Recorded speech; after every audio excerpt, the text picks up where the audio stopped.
ఇక డెకరేషన్ అంతా కంప్లీట్ అయిపోయింది. సో, డెకరేషన్ అంతా అయిపోయిన తర్వాత ఇంకా కేక్ కటింగ్ అయితే రెడీ అయిపోయారు మా వారు. కేక్ కట్ చేద్దామని. సో, ఒక పర్సన్ కోసం అయితే వెయిట్ చేస్తున్నాం.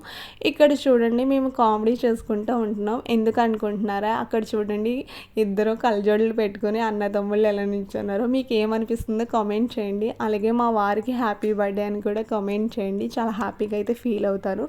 సో, ఇంకా చాలాసేపు చూసాము. తను ఇంకా రాలేదు. ఏమైందని ఫోన్ చేస్తే ట్రాఫిక్ జామ్ అయిపోయిందని చెప్పాడు. ఇక్కడ చూడండి పాపం ఆకలితో బిడ్డ అల్లాడిపోతున్నాడు అనమాట. అంటే చాలా టైం అయిపోయింది అప్పటికే. ఇంకా తను ఎర్లీగా తినేస్తాడనమాట ఫుడ్. ఇంకా చాలా లేట్ అయిపోయింది. మాకు కూడా ఆకలేసి ఇంకా ఎలకలు కూడా పరిగెట్టేసి ఇంకా ఫైనల్లీ తను వస్తాడనమాట. ఇంకా కేక్ కటింగ్ అయితే చేసేసాం. ఇంకా అందరం హ్యాపీ బర్త్డే అని పాడుతున్నాం అనమాట. ఇంకా స్ప్రేలు అన్నీ కొట్టాము.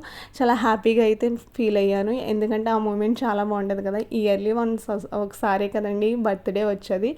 సో సింపుల్గా అయితే మా వారి బర్త్డే ఇలా సెలబ్రేషన్స్ అయితే చేస్తాము. మా వారు కూడా చాలా హ్యాపీగా ఫీల్ అయ్యారు. ఇంతే వీడియో నచ్చితే సబ్స్క్రైబ్.